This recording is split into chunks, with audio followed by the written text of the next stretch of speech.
Olá, alunos e alunas! Sejam muito bem-vindos à nossa nova videoaula da disciplina de Geografia para o 7º ano. Eu sou o professor Lucas Ciganski e te convido para estudarmos sobre a regionalização do Brasil. Vem comigo!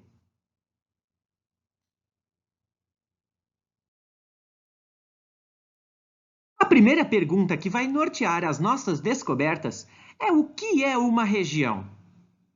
Do ponto de vista da geografia, uma região representa uma parte do espaço que possui traços comuns e é relativamente diferente das suas áreas vizinhas. Por outro lado, a regionalização de um espaço sempre dependerá da sua ocupação, de suas características e de suas dimensões. Só conseguiremos dividir o espaço em partes semelhantes se o conhecermos bem. Não existe apenas uma forma de regionalizar ou dividir um espaço. Podemos usar diversos critérios. Por exemplo, a divisão de uma cidade em áreas centrais e periféricas utilizou o critério de centro e periferias. A divisão em áreas mais recentes e antigas, o critério de tempo. A regionalização em áreas mais ou menos adensadas, o critério do povoamento. E assim sucessivamente. Toda a regionalização utiliza um critério. Critério, dessa forma, é aquilo que serve de base para a comparação. É o modo pelo qual analisamos alguma coisa.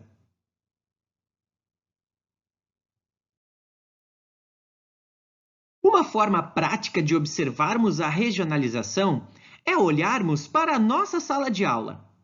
Ela é formada por vários alunos, meninas e meninos. Se utilizarmos o critério meninas e meninos para criar regiões em nossa sala de aula, podemos observar que a Maria, a Gabi, a Ana e a Júlia farão parte de uma região, a região das meninas. Se observarmos o ponto de vista do João, do Augusto, do Felipe e do Pedro, veremos que eles estão localizados na região dos meninos.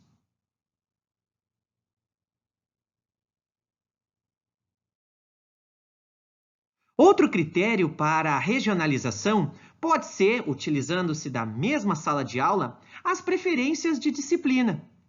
Observe que a Gabi prefere geografia. Por outro lado, o Felipe gosta muito de matemática. O Augusto é fã da geografia e a Ana adora matemática. O João gosta muito das aulas de geografia. Já o Pedro prefere as de matemática. A Maria adora geografia e a Júlia adora matemática. Se observarmos esses critérios, teremos outras duas regiões. A região dos alunos que preferem a geografia e a região dos alunos que adoram a matemática.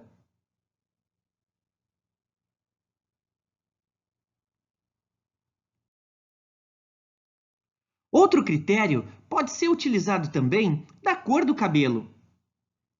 Note que nós temos 3 alunos com cabelo claro: a Júlia, a Ana e o Felipe.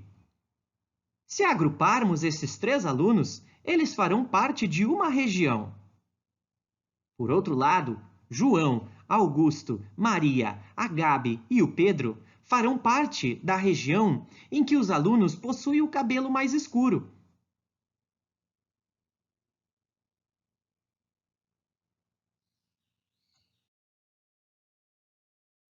A regionalização do território brasileiro.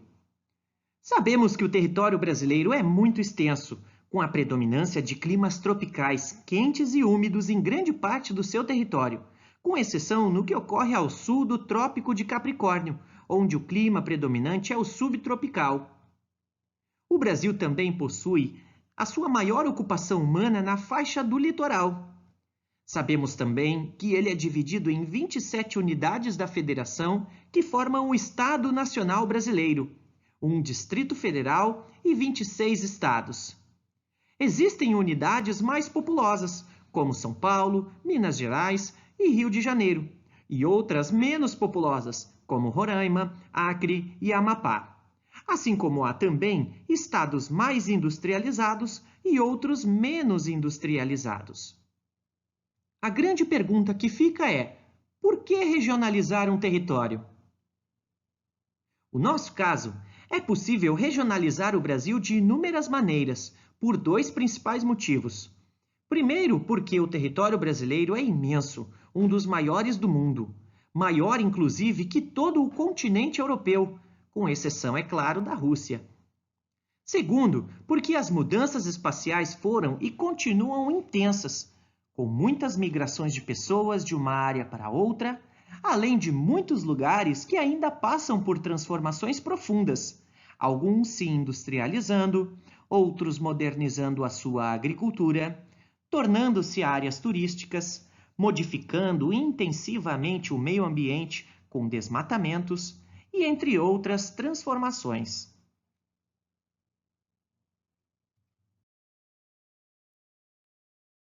A divisão regional do IBGE.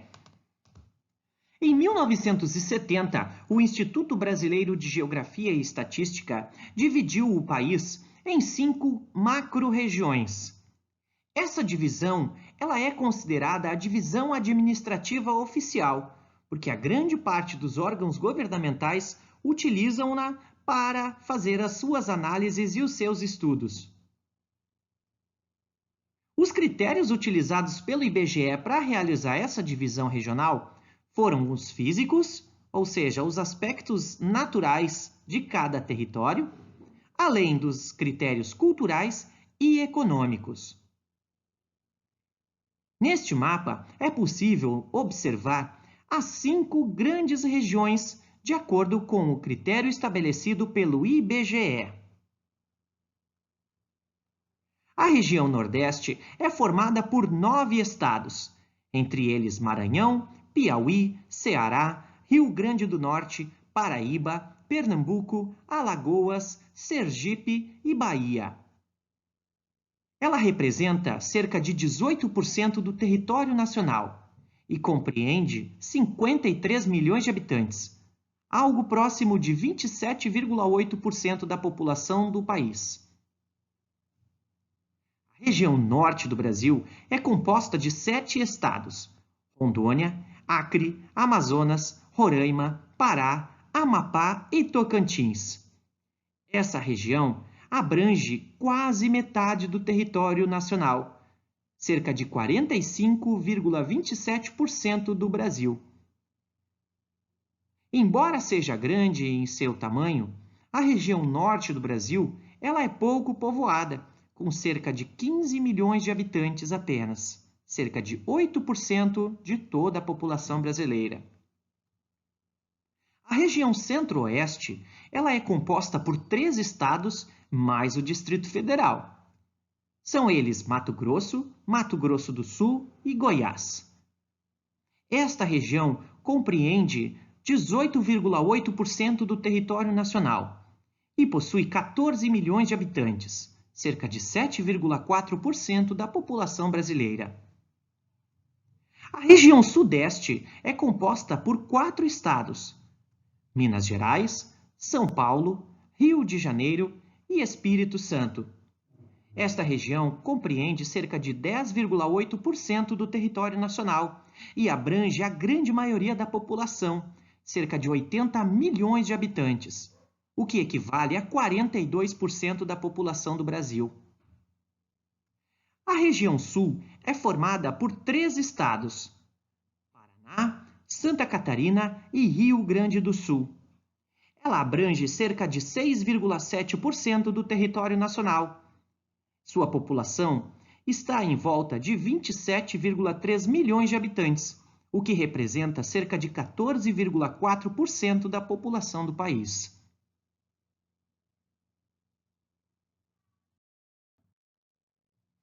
A divisão regional das regiões geoeconômicas. Uma outra divisão regional bastante conhecida e cada vez mais utilizada foi a estabelecida pelo geógrafo Pedro Pinchas Geiger em 1967, que divide o Brasil em 3 complexos regionais, seguindo os critérios de formação histórica e econômicos. Nesta divisão regional, o geógrafo Pedro Geiger dividiu o Brasil em 3 grandes regiões geoeconômicas: Amazônia, Nordeste e Centro-Sul. A nova forma de regionalização tenta compreender as partes que compõem o Brasil sem uma rígida preocupação com os limites dos estados, procurando levar em consideração as mudanças observadas nas últimas décadas. A região Amazônia não deve ser confundida com a região norte do IBGE, pois é mais ampla, abrangendo também a porção norte do Mato Grosso e a parte oeste do Maranhão. Esta é a região do bioma amazônico, ou a porção da Amazônia Internacional que pertence ao Brasil. Possui cerca de 4.800.000 km², cerca de 56% do território nacional, e uma população de aproximadamente 17 milhões de habitantes, o que equivale a cerca de 9% da população brasileira. Os dados são do censo de 2010.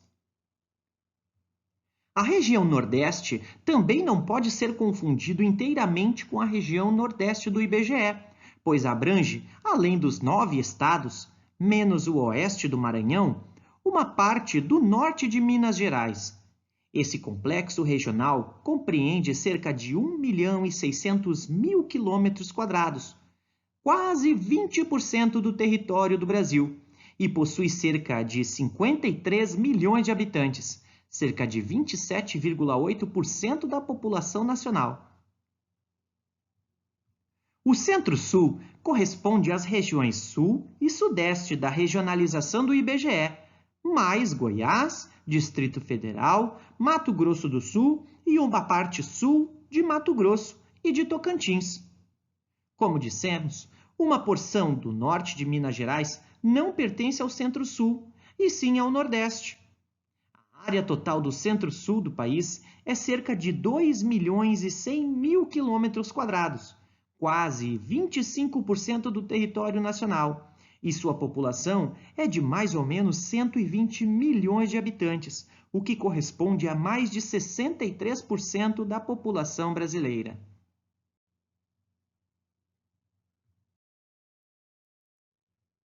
Comparando as duas regionalizações. Quando dividimos um território em regiões, estamos estabelecendo critérios para sua divisão. Esses critérios podem ser válidos em muitos estudos. Por outro lado, em alguns outros estudos, esses critérios podem não valer. Quando fazemos a comparação de duas regiões apresentadas, no caso a regionalização do IBGE e a regionalização geoeconômica de Pedro Geiger, percebemos, em primeiro lugar, que a divisão do IBGE, estabelecida em 1970, respeita os limites entre os estados brasileiros. Leva também em consideração os critérios naturais e culturais do nosso país. Diferentemente da regionalização dos complexos regionais ou regiões geoeconômicas estabelecidas por Pedro Geiger, esta divisão inclui parte de um estado em uma região e a parte restante em outra região, portanto, não respeita os limites dos estados. Acredita-se também que a divisão em 3 complexos regionais seja a mais acertada, pois nem sempre todo o território de um estado tem as mesmas características. Podemos levar como exemplo o norte de Minas Gerais. Sem dúvida, possui traços que se assemelham ao interior da Bahia, como as secas periódicas que ocorrem no sertão nordestino, ao passo que o restante de Minas Gerais lembra mais o estado de São Paulo. Quando viajamos pela porção norte de Minas Gerais, logo percebemos as paisagens típicas do sertão nordestino, com a vegetação de caatinga e uma população com o mesmo jeito de ser da população do interior da Bahia.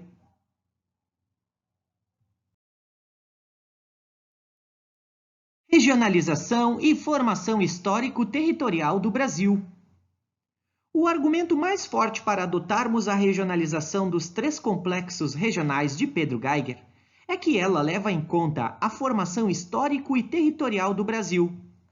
As diversidades regionais de cada território nacional sempre resultaram da sua formação histórica, em especial a forma de ocupação do território.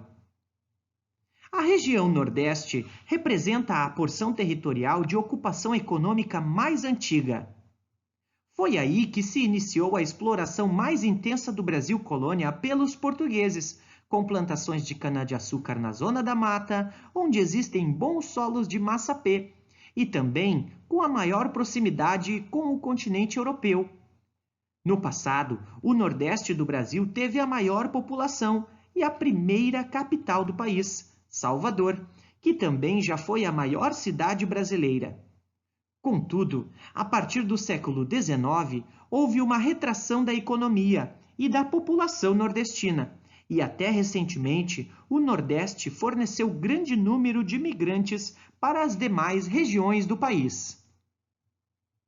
O Centro-Sul foi a região que mais se desenvolveu, sobretudo após a abolição da escravatura e a industrialização do país. Foi também a que mais recebeu imigrantes europeus e asiáticos. O Centro-Sul é a região mais industrializada e urbanizada do Brasil. A Amazônia foi uma região inexplorada durante séculos. Atualmente, porém, ela vem sendo intensamente ocupada num contínuo processo de destruição de suas matas, que também atinge suas ricas águas e sua extraordinária biodiversidade. Na realidade, nenhuma região é homogênea, mas é possível observar traços comuns entre as diferentes áreas de uma mesma região. Embora o Brasil apresente grandes diversidades sociais entre as pessoas e espaciais entre áreas e regiões, podemos dizer que as 3 regiões geoeconômicas formam um todo e que elas dependem umas das outras, uma vez que participam de uma única vida econômica, cultural e política do Brasil.